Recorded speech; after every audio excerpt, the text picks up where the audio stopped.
Nah, kita akan bahas promise nih lagi.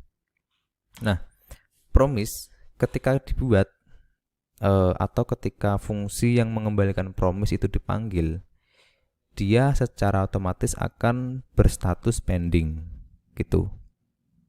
Nah, kalau nanti dalam pemrosesan itu berhasil, dia akan mengembalikan fulfilled. Fulfilled itu artinya berhasil. Nah, fulfilled itu direpresentasikan atau dibuat dengan fungsi callback namanya resolve itu. Nah, kalau kita resolve nanti kita kembaliin apa di sini gitu datanya. Nah, terus nanti cara memanggilnya dengan then gitu. Nah, then ini menerima parameternya bisa result atau apa gitu. Ini sebuah variabel yang bisa kita manfaatkan nanti gitu. Nah, kalau dalam pemrosesan yang mengembalikan promise itu gagal, dia akan mengembalikan reject atau berstatus rejected, artinya digagalkan gitu. Nah, kalau gagal kita bisa panggil fungsi reject. Nah, kita juga bisa menaruh pesan di sini, gagalnya karena apa atau apa gitu. Nah, nanti dalam pemanggilannya dia dipanggil dengan metode catch gitu, yang mengembalikan parameter hasil dari yang kita inputin tadi. Nah, ini promise object sama promise instance. Jadi promise pemanggilannya gitu. Nah, langsung aja ke kodenya di sini. Nah, cara membuat promise itu sederhana banget. Misal kita punya cons janji itu sama dengan new p-nya gede promise. Gini. Nah, ini kita sudah bisa membuat objek promise. Jadi sangat umum banget ya. Oh, kalau pakai ini ada trial ya. Nah, kalau kita coba konsol, ini seharusnya belum bisa. Nah, ini dia gagal. Promise resolve undefined is not function. Nah, jadi kalau kita mau bikin objek promise, kita harus masukin parameternya. Nah, parameternya itu berupa callback gitu.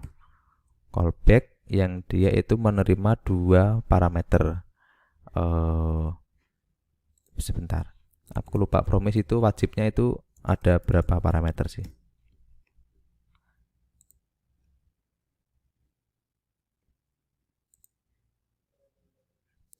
Yang dikembalikan pasti fungsi callback, tapi jumlah parameternya aku lupa. Kayaknya cuma 2 deh. Nah, jadi iya cuma 2 berarti. Nah, jadi dia mengembalikan suatu fungsi, atau mungkin lebih jelasnya aku buatnya pakai fungsi aja. Fungsi, nah gini, yang dia itu menerima 2 parameter. Yang pertama ada resolve, yang kedua ada reject. Gini. Nah, ini udah bisa. Ini udah jadi suatu promise gitu. Nah, coba kalau kita close. Nah, kita konsol, kita dapat promise ini. Gitu. Nah, terus gimana dong cara menggunakannya gitu. Nah,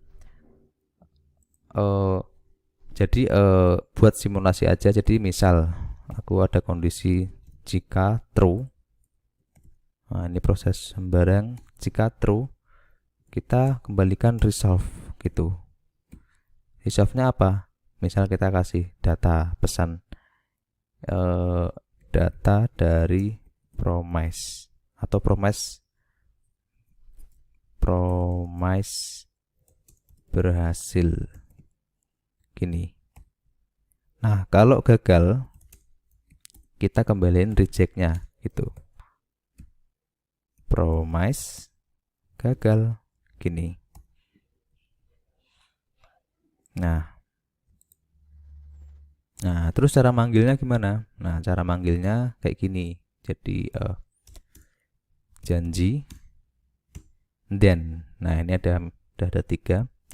Then, nah dia menerima parameter kembalian dari ini callbacknya resolve. Nah, Jadi callbacknya ini kan berupa data ya. Nah, data ini kita tangkap. Misal kita tangkap masukin ke variabel res itu, result gitulah, atau result nih. Nah, habis itu sebenarnya ini callback ya. Jadi callback pakai fungsi lagi aja deh. Nah, ini result. Jadi biar nggak bingung.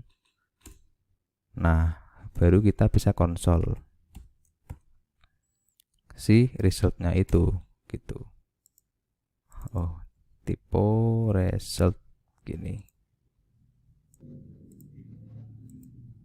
Nah, kalau dijalanin pesan berhasil gitu. Nah, kalau gagal gimana? Nah, kalau gagal kita bisa pakai yang namanya then gini. Then misal error, nah kita pakai ini aja ya biar cepet. Pakai arrow function, kita konsol errornya gitu. Nah, gini. Jadi sorry, ini bukan then tapi catch.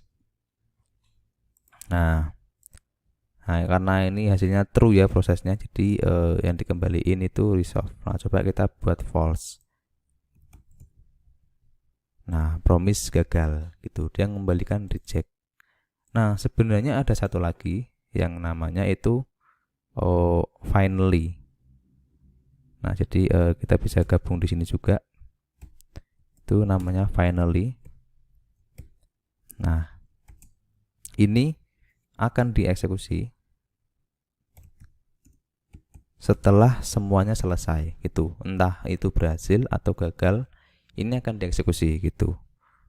Misal promise selesai dieksekusi gitu. Nah, kayak gini. Dia gagal padahal, tapi promise-nya finally akan selalu dieksekusi gitu. Nah, kalau ini jadi true, nah dia juga akan dieksekusi. Jadi finally itu akan selalu dieksekusi. Nah, manfaatnya apa? Nah, kita bisa manfaatin finally ini untuk membuat misal kayak loading gitu ya. Ada kayak loading, nah itu bisa kita pakai gitu.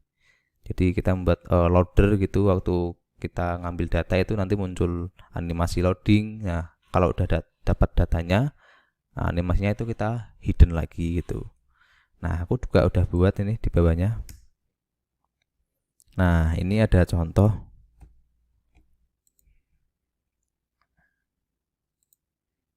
dari sebuah pemanfaatan ini ya, pemanfaatan promise dan finally ya. Nah, ini konsolnya aku kecilin aja.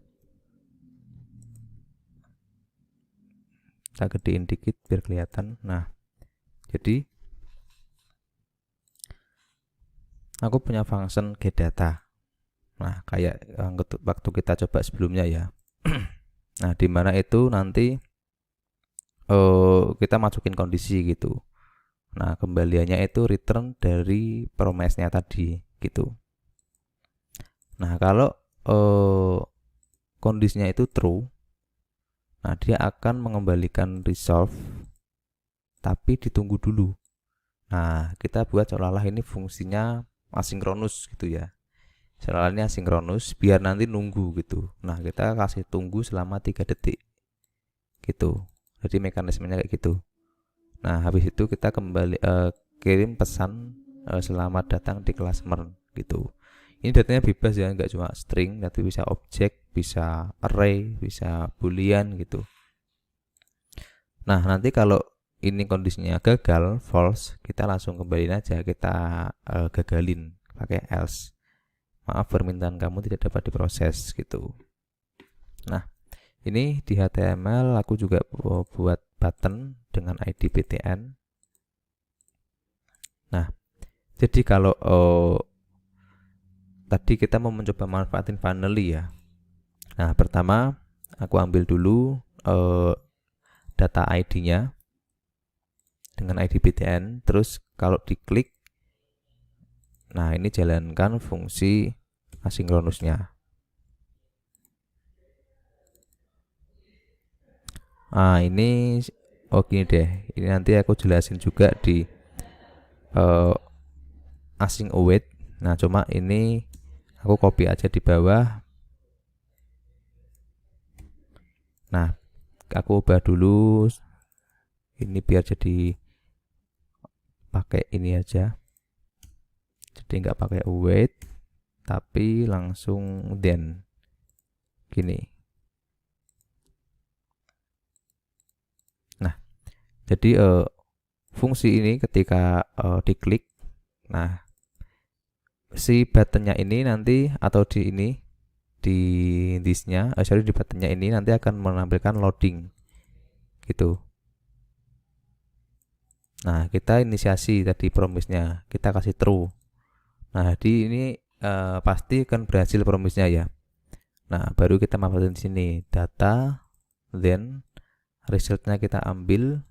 Nah, kita pakai arrow function, terus kita ambil pakai ini. Nah, ini biar nggak sering-seringan, kita buat variabelnya juga aja deh.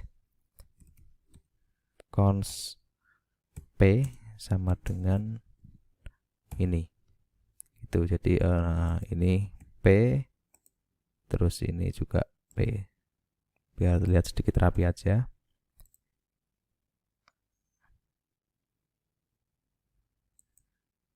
Nah, ini aja deh. Oh, sorry, sama ini.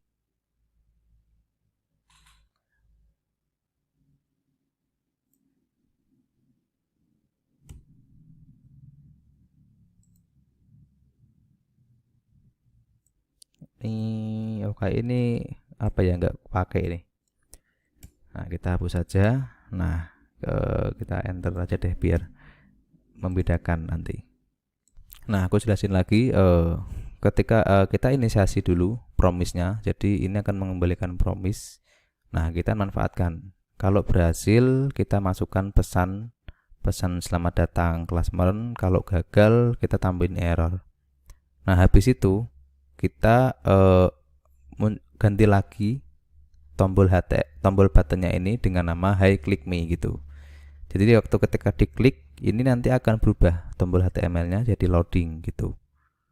Nah, loading karena D-nya ini menunggu 3 detik. Nah, nanti akan aku buat 3 detik ya, jadi biar agak kelihatan nanti. Nanti akan muncul loading 3 detik. Nah, habis itu datanya keluar. Nah, kalau udah keluar, kita kembaliin lagi. Jadi Hi Click Me lagi gitu. Nah, kalau save terus kita coba Click Me. Nah, loading 3 detik. Nah, keluar selamat datang di kelas meren gitu. Nah, itu pemanfaatan dari finally gitu. Nah, misal ini false. Kalau false itu mungkin loadingnya nggak kelihatan ya. Coba ya. Karena akan gagal karena nggak kita kasih ini sih. Kita nggak kasih timer gitu. Jadi kalau Hi Click Me, nah langsung ini nggak kelihatan kebuka ya, karena memang nggak ada proses nunggunya gitu. Bukan nggak ada sih, ada tapi cepat banget gitu. Jadi keburu kembali lagi.